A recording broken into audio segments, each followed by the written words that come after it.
All right, all right, all right. How's everyone doing? Let's move this way a bit, I guess. Oh yeah. 37. Study Monday. Hey, Kilrothy, Captain Boss, Goblin Enthusiast, Chartha. How's it going? Today's study. Oh yeah? A voodoo breakfast. Oh yeah, you got your number 6. Sick. Thank you very much for the support. Crazy. That is crazy. There we go. That is the study of today.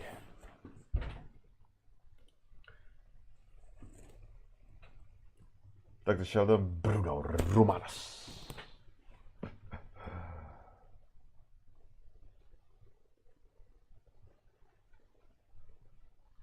How's it going? Okay.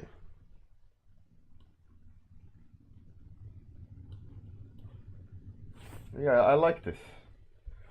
Has some really nice colors.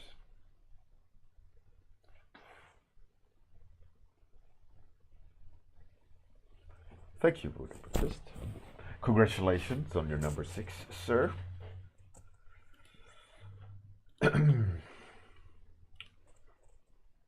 Hey, Flow Wizard, how's it going? Good morning. And there's the URL if anyone wants to participate.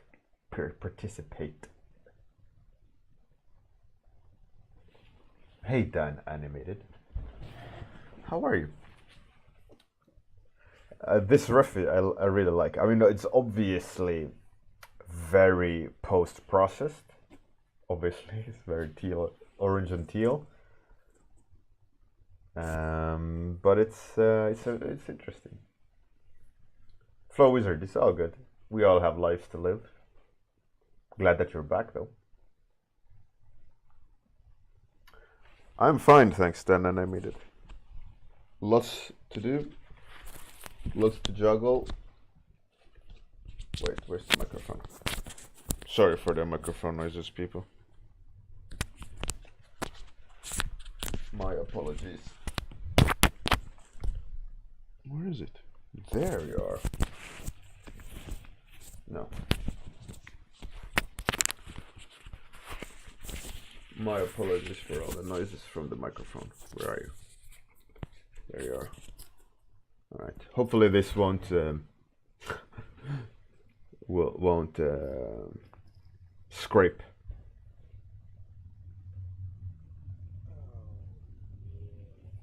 Captain Post, yeah.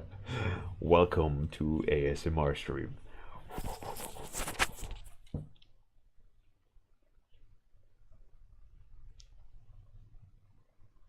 Number 4, Dr. Sheldon. Oh yeah, thank you very much for the support. Really appreciate it. Goblin Enthusiast. Ah, rip. Hey there, Bard. How's it going? Glad to see you here. Alright, it's time. Let's start. Let's start the study. And whoever want to do the study, boom, there. I will also post it on Discord.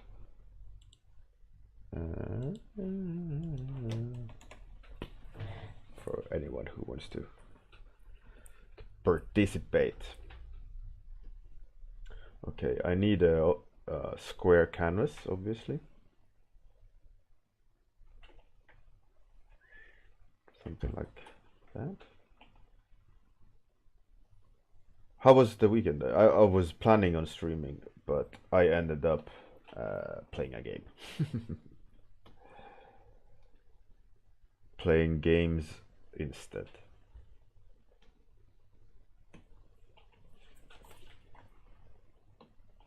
Much more fun.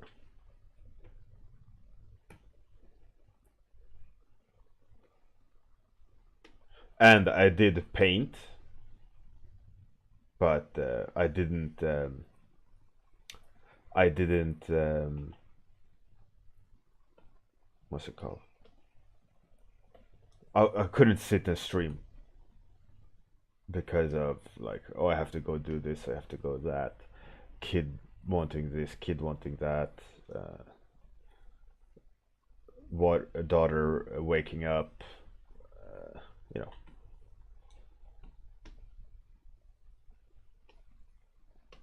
just no comfortable, um, like big space of time where I can actually stream. You know, very busy with everything, so it ended up just me playing games and having some wine.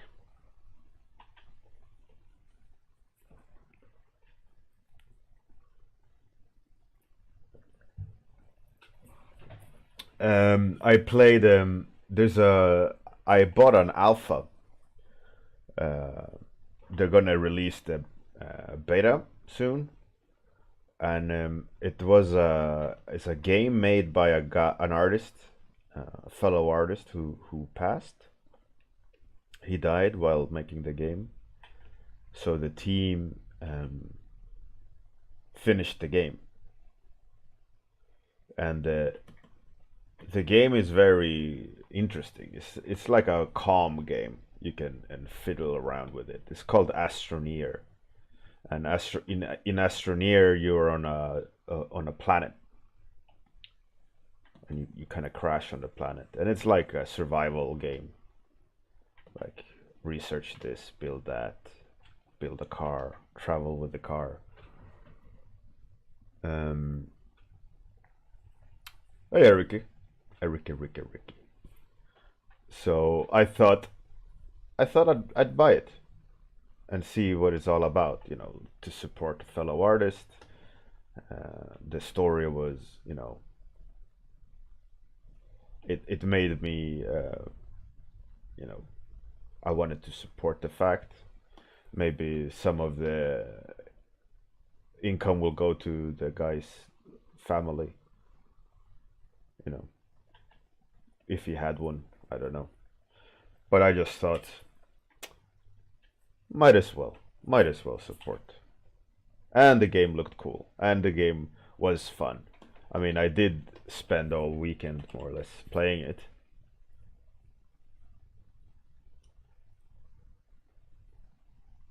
So it wasn't wasted money, and it wasn't that expensive either. So I didn't mind at all. And it was a fun game. It's very like pretty, very. I mean, it's always obviously not alpha. It's not finished, but Goblin Enthusiast. Yeah, the co-op looked fun. I didn't find anyone to play co-op with, but the co-op definitely looks like good fun. But nevertheless, I bought it, so I can always find someone who wants to play with me. But the game was cool. Divinity 2, I haven't bought, but I've seen on Let's Play people's streams. That looks really cool too.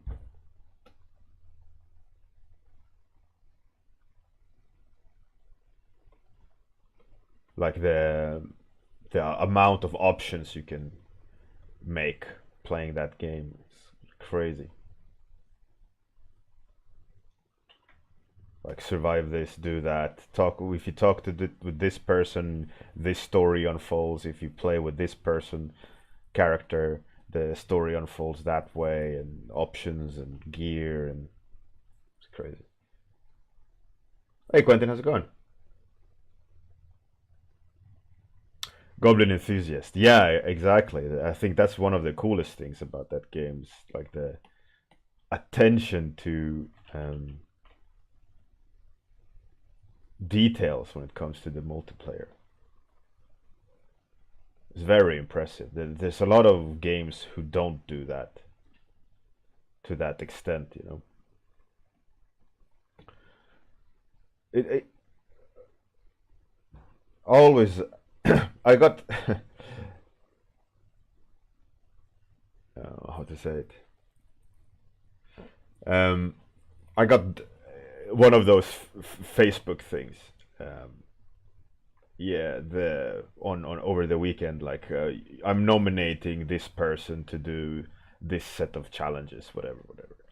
And I was challenged by an old friend of mine to name 5 games that impacted me um, dramatically.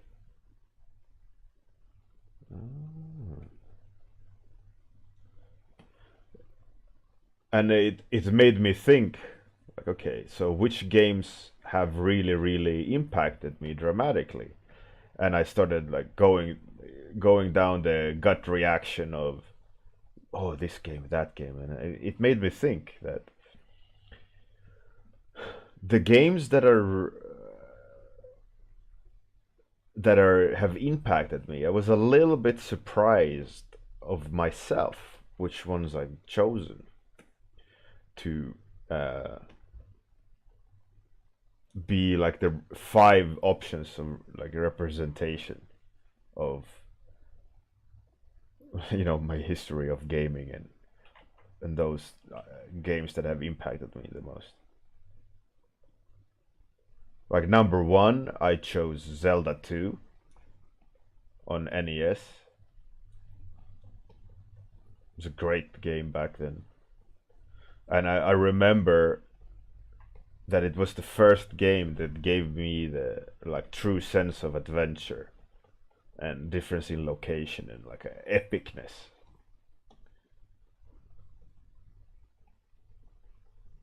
The second game I chose was Final Fantasy VII.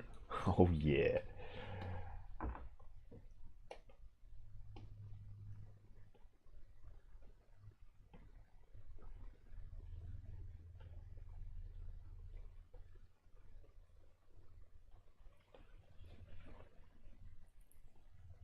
Hey Amir, how's it going? Zelin, what up? So Final Fantasy VII, also a very nice game. I liked it very much. Um, for me, Final Fantasy VII was the first like real experience of a, how to say it, like a massive, large scale game. Like it made you like a, it was like a true, what I remember when you bought it, it was it you got it on 4 DVDs or 4 CDs rather. Um,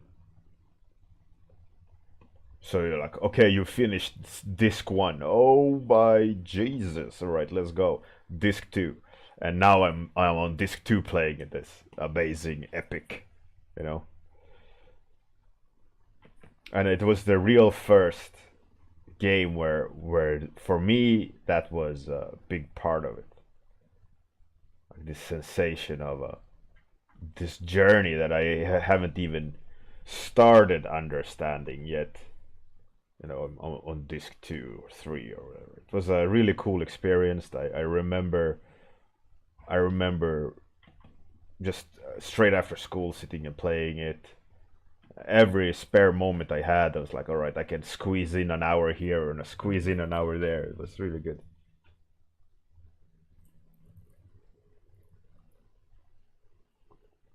Ricky, I plan to start at March 1. So now in February I will start preparing, like showing stuff.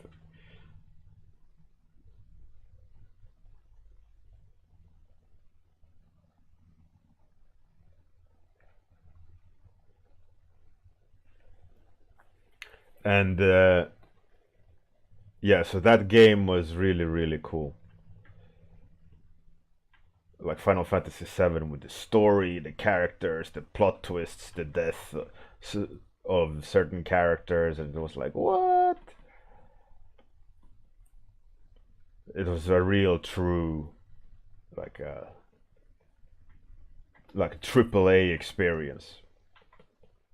I'd say that was the first real AAA experience I've experienced. Ricky, yeah, absolutely.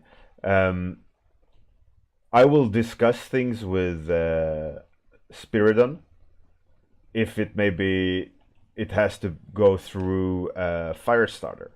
I think going through Firestarter would be a good idea, so that you make an account on Firestarter, so it becomes a little bit more official, a little bit better to manage. And I think we will do all posts onto Firestarter forums, just so we make use of it, making it public, and also when it's posted on there, I can also make sure it ends up in the magazine, and you all get the proper traffic from all those things, right? Because Firestarter will go to Lightbox Expo this year. They were invited, so it's going to be a lot more traffic coming, most likely. 8,000 people getting a Firestarter magazine for free. On a big event in the biggest ever, more or less. So it's going to be a lot of attention coming our way. So I thought it would be a great way to get the ball rolling, make sure that all the traffic the Bjornament gathers from us and the stream, but also from the workshop and so on, gets funneled into this one avenue, so we all benefit from it, right? So it'll be on the forums, the sign up. But I'm hoping it will be on the forum, the sign up. I haven't talked to Spiridon, but I'm hoping that that's the case, right? But in due time, I will make sure that everyone knows where to go and so on. But yeah, I have a month to sort that out. If Spiridon don't know how to do it or don't want to do it, then we will do it all through Discord. But as we are partners with Firestarter, I don't see how he would say no.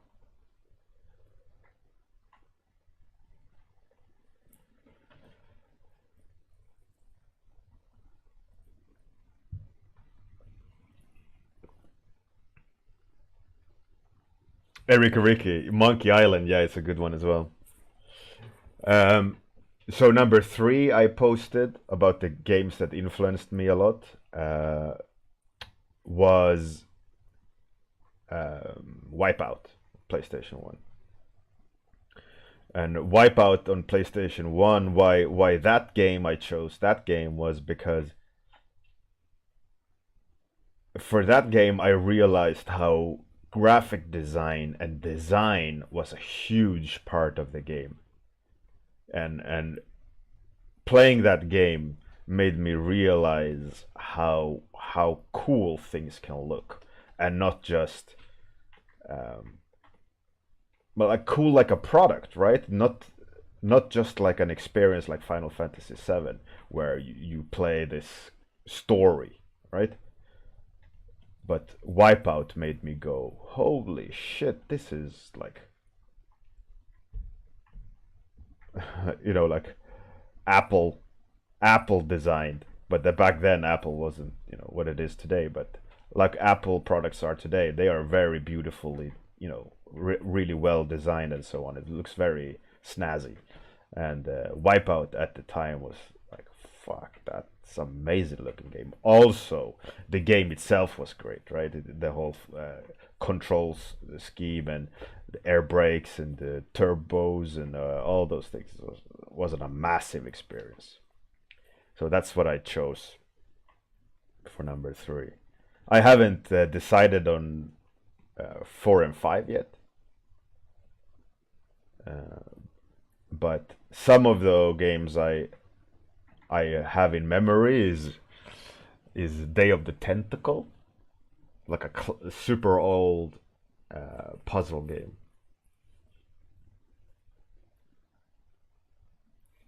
Wipeout was a PlayStation 1 game. Obviously, today, looking at it today, it's like, what is this bullshit? But back then, it was so cool. Like with the what's it called? With the soundtrack, with the everything was just spot on. It was this epic game. I really enjoyed it. And there's some fighting games like Tekken 3. Tekken 3 I played a lot. It was like one of my first experiences with mastering a fighting game. I was good at other fighting games like Street Fighter and so on, but Tekken 3 I knew all the moves for all the characters like by heart. That game, for example, we were like drinking beer at the party and playing Tekken 3. And I was super cocky and I said like, all right, next person I'm gonna win over by sitting behind the TV. I'm not gonna look at the TV and I'm gonna win. They're like, yeah. And I sat behind the TV and I won. They're like, how? How did you do that? Like, no, I listened to the sound cues. And because I had played it so much, I knew like which character they chose and which sound each character made the sound differently depending on what move they make. So I could hear what they were making. And then I did my combos and I could hear when the combo was successful, I could hear the next sound in the combo. So it's like, okay, that combination worked. Now I know my opponent will fly and he will land. And okay, now I will tap 2 times forward and do that combination and I won. And the guy threw the controller and like screamed and stuff.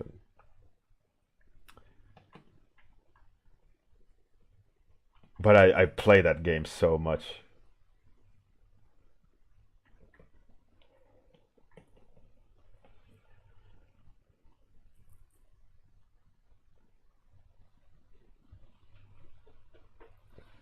Bruno Romanos. I think we both were pretty drunk. But even more, if I was drunk, like, I still won. Abe's Odyssey. Yeah, it's a good one. Abe's Odyssey is a good one. But for me, it didn't have a big impact. I played it, but no, it didn't stick with me. I think the original of games like that, like Abe's Odyssey, would be that game that stuck with me stronger, which was Another World. Are you familiar with Another World? It's very similar, and it's an old NES game. No, Super Nintendo game.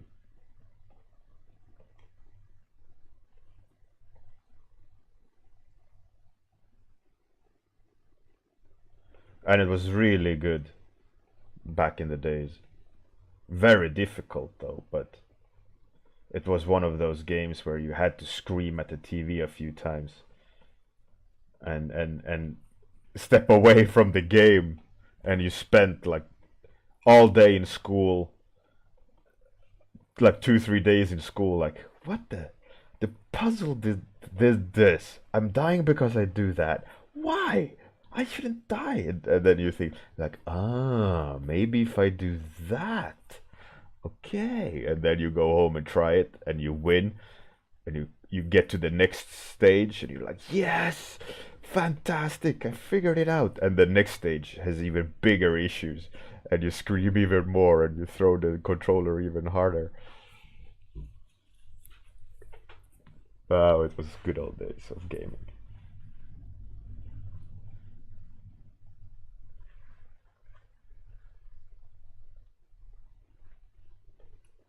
Wanamir. Yeah, Jazz Jackrabbit, Earthworm Jim, also classics. They're also good games.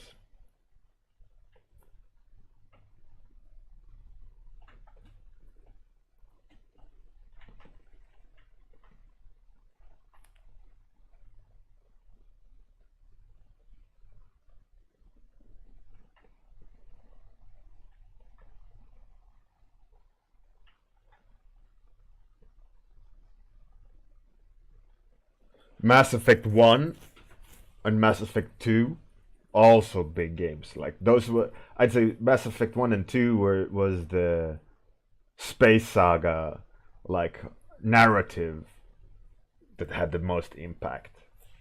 All the other games in that kind of category of games, I always take over, right? I become the narrator of the story. Like, let's say, let's take Skyrim. If you would play Skyrim, I wouldn't care a single cent about the story. Like, whatever, I'm a thief. And I would just play the game as my character that I invented. But Mass Effect 1 and 2 would be one of the first games that you actually care about the story. And you play their role. And you make the decision based on the character you've created. Like, my shepherd is ruthless, let's say. And so whenever I have an option to be ruthless, that would be the actions I would take. That was a really interesting experience as well, which I think they made really, really, really well in Mass Effect 1 and 2. Mass Effect 3 became too much of a shooter. They messed up the story, and I just lost interest in them. And then Andromeda, come on, it's not even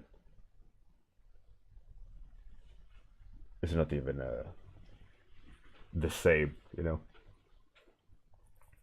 Hey, Povilasek, Triple X. Yeah, on the right is my study. Above is the study itself. If you want to participate in the study, there's the URL, and underneath the stream is the Firestarter. Click Firestarter and join the forums and post it in the thread, or join the Discord and post it in the Discord if you do the study.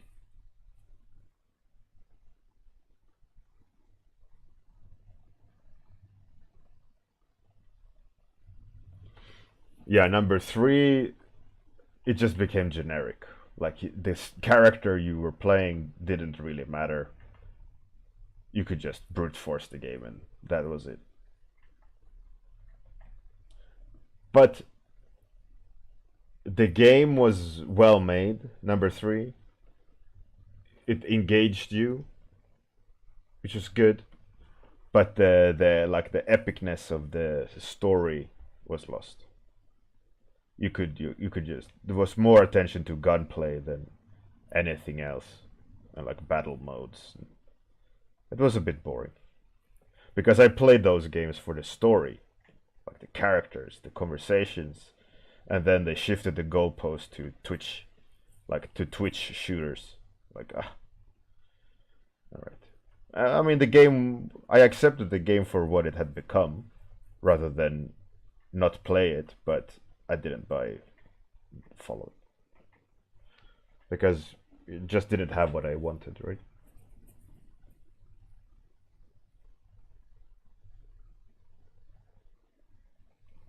Kilrathi, yeah. Yeah, I made sure 1 and 2, continued my character, and in number 3 you could continue as well, but whatever that was didn't matter. Like, the story implications and all those things, just nothing mattered. So I stopped caring, you know.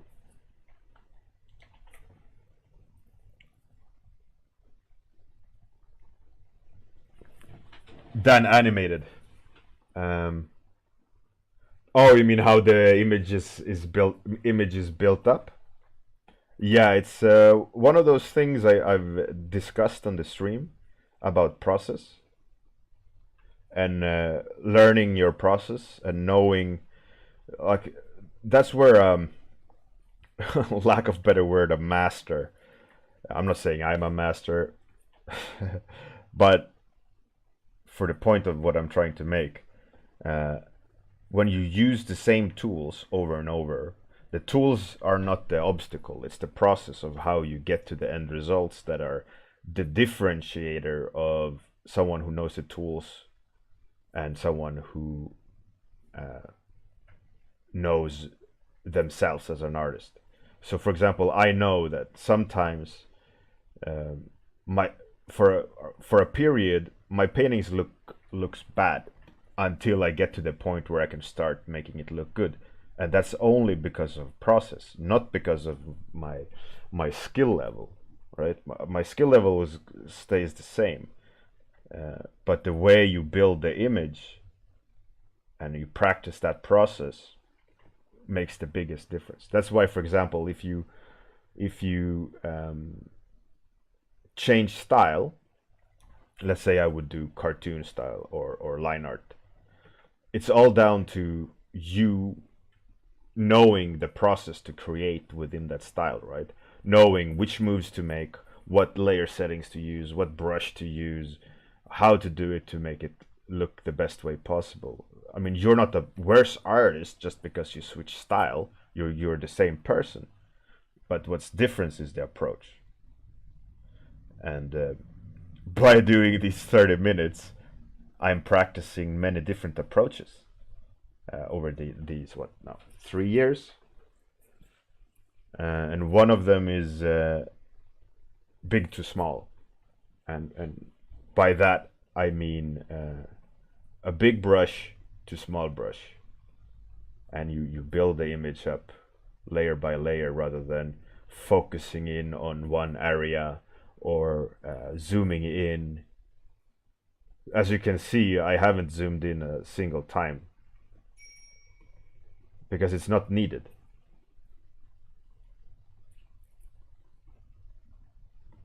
For the purpose of this, it's absolutely not needed.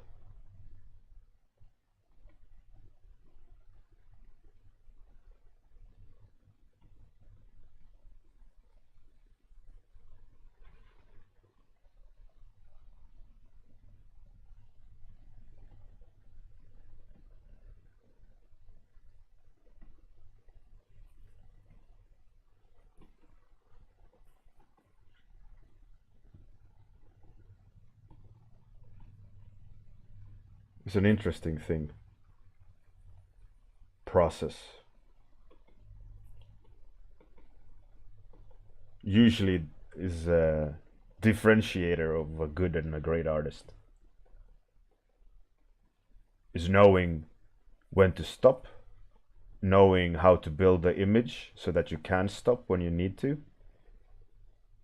leave it rested yet detailed, create a comfortable like viewing experience instead of a forced experience. Like a lot of beginners, they zoom in a lot and they pixel push and they make all edges perfect just because they can, not because they need it.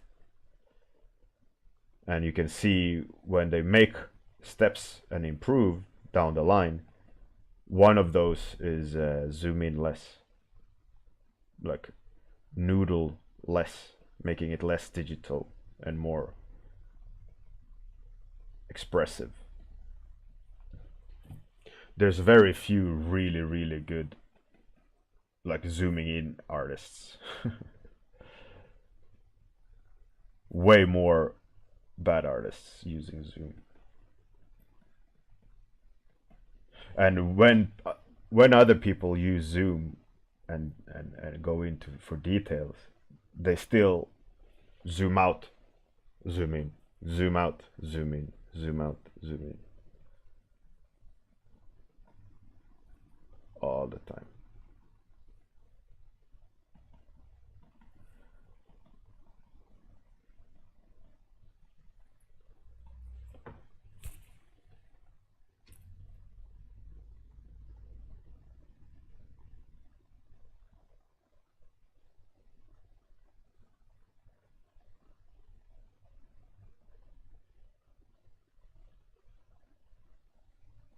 Captain Boss, yeah, zooming in is so much fun, but it's so bad.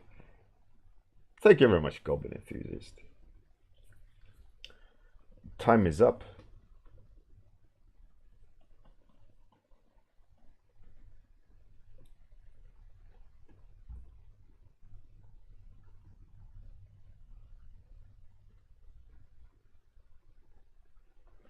It was a good fun study.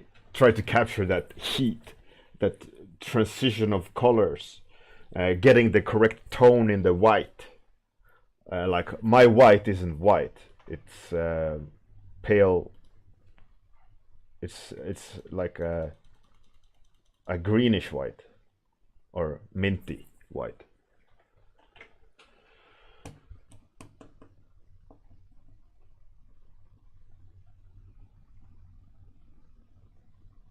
Yeah, then animated. It's like viewing resolution, kind of. If that makes sense. I try to think of it like how are you gonna see this image?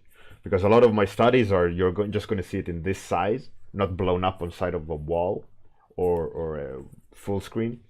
So they're good for this state, right?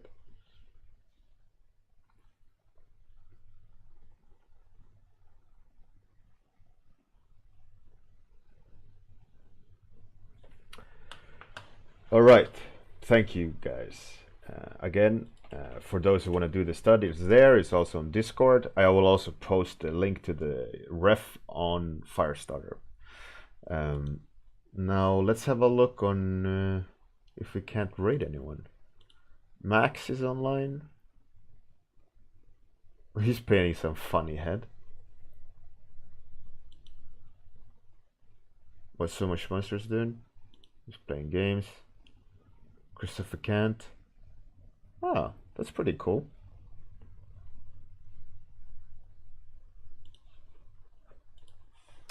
Let's go max raid max. As per usual, join the raid. I will do the outro, and after the outro, I will switch us over. Have a great day. Good night if you're in that part of the world. See you tomorrow for basics training, I think. Anyways, have a good one.